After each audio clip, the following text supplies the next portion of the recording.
So I'd like to thank the organizers for inviting me, giving me this chance to talk. And as long as I'm thanking them, let me also apologize.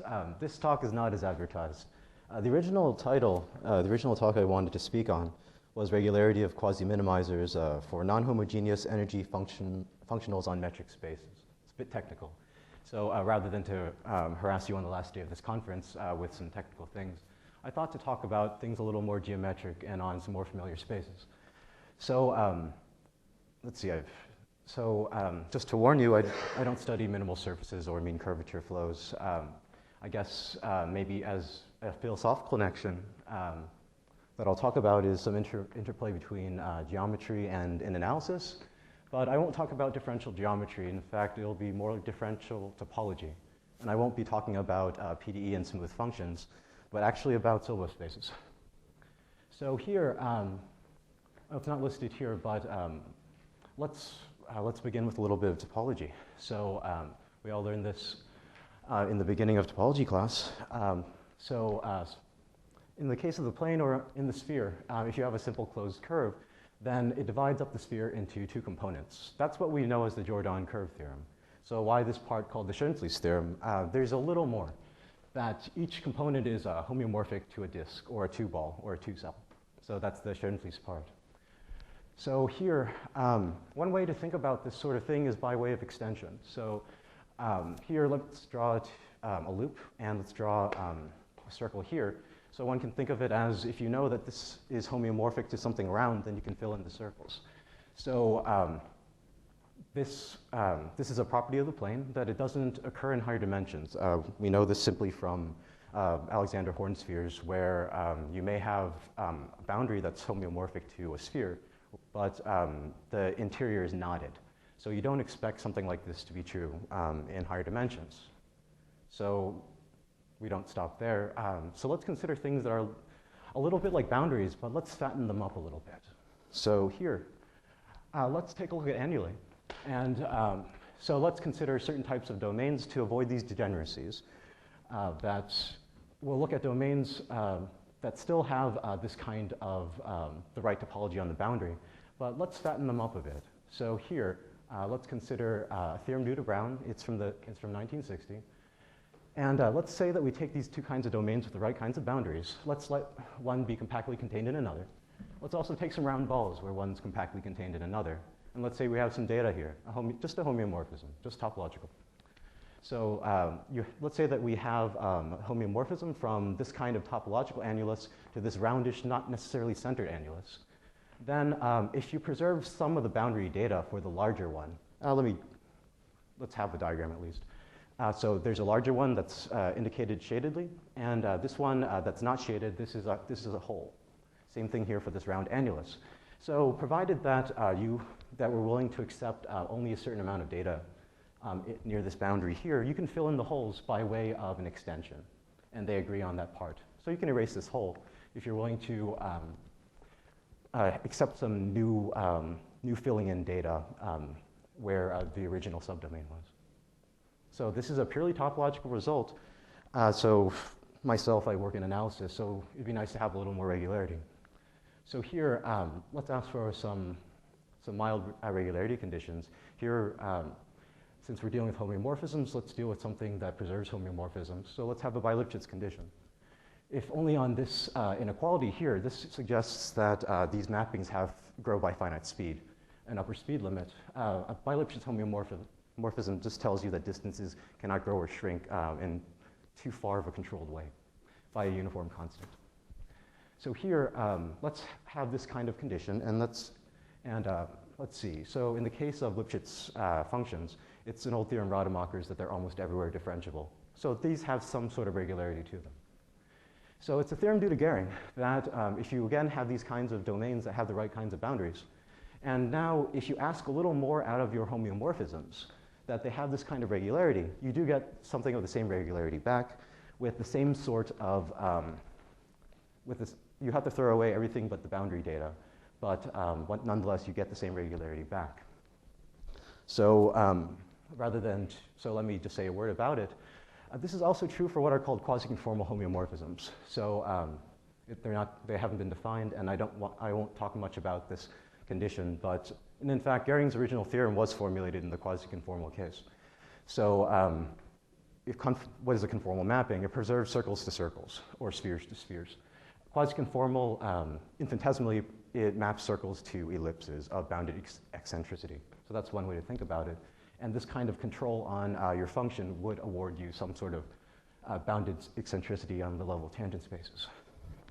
So here, so this was simply something proven in 1967 to analyze, I guess, images of quasi-conformal mappings. But there's actually a separate sort of application that can be done. One is, namely, that you can actually use this towards looking for some sort of weaker structure for topological manifolds. So we're all familiar with the smooth category, which is abbreviated diff here, and the topological category, just how to glue bits of Euclidean space together. So lip here is supposed to suggest a locally bi-Lipschitz category. So it sits in the middle somewhere due to Rademacher's theorem.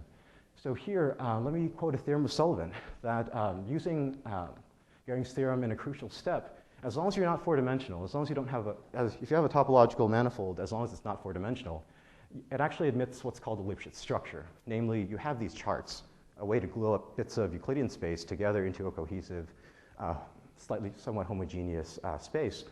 What this tells you is that you can choose, even if you have this kind of topological thing, you can choose them with some minimal amount of regularity.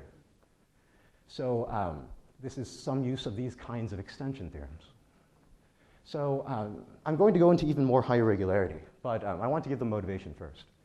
So this was, it wasn't actually proven in 2009, it was proven some years earlier. It's a joint result of Heinonen and Keith. So let's say that you have something already of that kind of regularity. Now, if you ask for even better chart changes, if the transition maps between your coordinate charts are even better, you have some additional second order derivatives in some weak sense, W22 say, you can smoothen it out. You do use a bootstrapping technique, and the second derivatives control the first derivatives in a nice way. So it's kind of amazing. So it kind of suggests to us something, however. So let's say you try to lower the integrability constant, or integrability exponent. Then do you still get anything? But then you run into a dead end because there's a lot known about smooth geometry. Namely, there's an old theorem of Curvature where there are 10-dimensional topological manifolds that admit no smooth structures at all, which means that something should fail. On the other hand, it's still worth investigating. Can you still push the envelope a little bit? That if you get, say, strictly less than 2, then you don't run into a contradiction. You're trying to observe exactly how much structure you can get just from topological data. So here, hopefully this is some sort of motivation for the next class of spaces here. So we'll ask for the locally bi-Lipschitz condition, but we'll also ask, let's say that if you look at homeomorphisms, say, used towards chart changes, what if it and its inverse have, let's say, some sort of second order weak derivatives in the Sobolev sense for some choice of p here, p bigger than 1, bigger equal, let's say. Just a way to try to approach the problem. And it turns out that you get an analog of this. However, there is a new ingredient that there's bound on dimension. So if you ask for this kind of regularity, you can get the same regularity back, again, by preserving all but the boundary data. But your exponent can't be that much more than your dimension. You can't cross it. So I should at least this warrant some attention. It's something new. So why is it simply that we should expect some obstruction? Yes, but it's in a way you might not expect. So let's say that you want to push the exponent a little more. Then by Sobolev embedding, or what's known as Maury's inequality, then a Sobolev function graduates to being some sort of continuous function. And if you're asking for second derivatives, what you're asking for is something that's C1 smooth. So this kind of class LWP, these are C1 diffeomorphisms. So now you're in the smooth category. So if you can, smooth extension theorems would come out for for homeomorphisms of this kind of funny class. But there's an issue here that there has been a lot done in smooth geometry beforehand. These smooth extension theorems correspond to smooth structures on spheres. And let me try to explain some of that. Also, a smooth structure course on a manifold, it's just a way of choosing different charts. We'll say that two atlases or collections of charts are compatible if you take their union and you also get another set of charts in atlas. 5 minutes? Okay. So here, let me be brief here. So there's a way to construct certain topological manifolds, actually smooth manifolds. So let's say that we have a mapping of lower dimensional spheres, and let's say that it extends diffeomorphically to balls. Then let's try to make this kind of product where we glue along the boundary. Let's take two balls. So let's say that these are sources and these are targets. And let's say that this kind of diffeomorphism of spheres extends. So here, what we can do is that we can just glue along this boundary without any trouble. That this forms for you a standard sphere with a standard smooth structure. Here now something funny occurs because this, if you think of, I didn't draw the identity mapping here, but let's say that the structure is preserved here. There's some distortion here. If you use this type of gluing, you create for yourself a new type of manifold, what's sometimes called the twisted sphere. And it's certainly homeomorphic to the sphere. Think of stereographic projection, for example. So where's the rub? There's a theorem of Milnor on exotic spheres. In 7 dimensions, there exists topological 7 spheres that do admit smooth structures, but they're not diffeomorphic to the standard 7 sphere. As a corollary to this, there are some diffeomorphisms of the 6th sphere that cannot possibly be extended diffeomorphically to the 7 ball. So at dimension 7, something's bound to go wrong. So you really can't extend because of the subglyph embedding too. So it can't possibly hold. So here, what I want to state are a couple of open problems because what I just described occurs in high dimensions. In low dimensions, there's no such obstruction. But then again, though, this kind of geometry, there could be other geometrical invariants that could cause trouble. But it's still worth asking. So are there any obstructions if you're in dimensions 6 or lower? N equal 1, you can do it by hand. That's not interesting. And then there's this other case. If you know the subglyph embedding theorem well, this borderline case doesn't actually give you continuity. So it's still worth asking. Can you push it to the borderline case? Then I can say that the proof of the theorems, for technical reasons, they don't run in this borderline case. So let me at least just leave it at that. So how much more time is there? Is there 2 minutes? Okay, so let me give you some ideas of the proof then. So here, it's kind of like a conformal mapping problem, especially as the original motivation was quasi-conformal. So here, I'm going to use some reductions to make it a more pleasant case.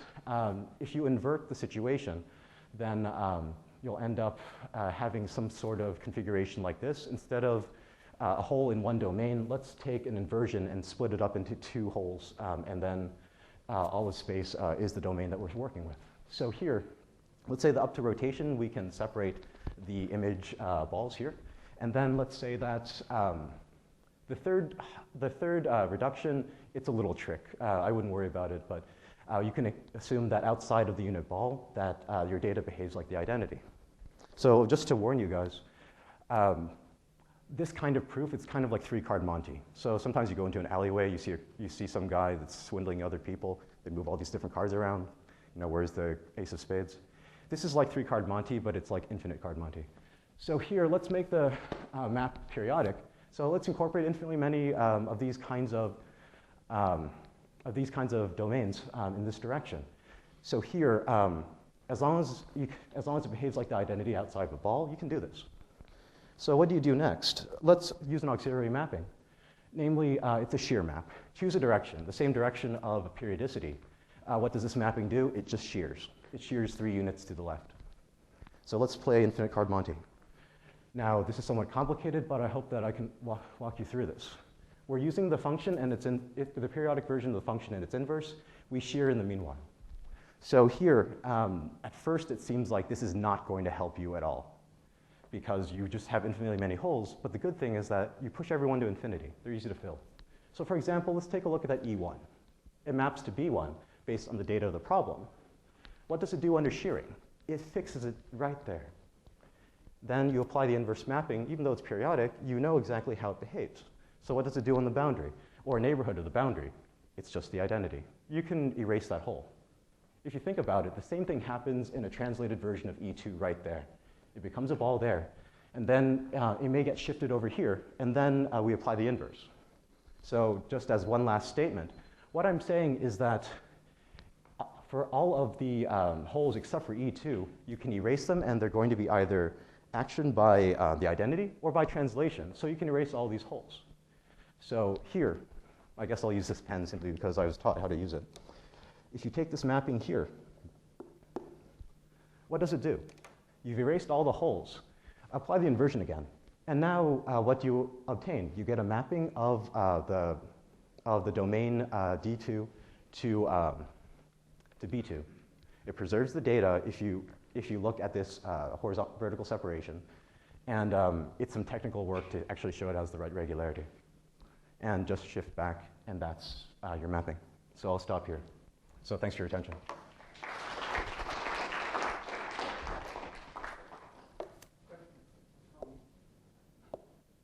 How do you erase? I have a question. But, oh, okay. But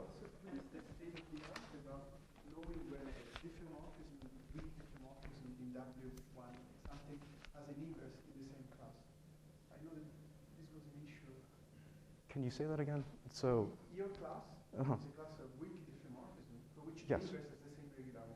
Correct. In SLS spaces. Right, right. There is no implicit function theorem with that low regularity, right? Or maybe for your regularity there is. I know that at some point they break down, and it's still an open question on exactly what are the conditions that one has to impose to have an inverse in the same regularity. I think I'm aware of the questions that you're saying. I think we skirt the issue by the class avoids that issue because we automatically assume that the inverse is well behaved. I understand. What I'm asking is, what is the limit where you can stop assuming and the inverse exists with the right regularity? That's a good question. Does anybody know? I don't think it's well known. In lower dimensions, actually, let's say in 2 dimensions, there are some more standard types of extensions. This is quite exotic. For example, if you take Poisson extension on a convex domain, then that extension works well enough, but then again, you have a Poisson kernel to work with. I would say that it actually depends, but you're saying on, forget extension, just the class. Just the class. There is some work in the Finnish school that they look at mappings of finite distortion, and if one assumes these kinds of conditions, then one can show that the inverse does have a certain amount of SLS regularity. So they start from an even rougher starting point, and they graduate to better regularity just by their own work. They don't assume anything. But that is a class that doesn't address second derivatives. So that's as far as I know, actually. But that's first order.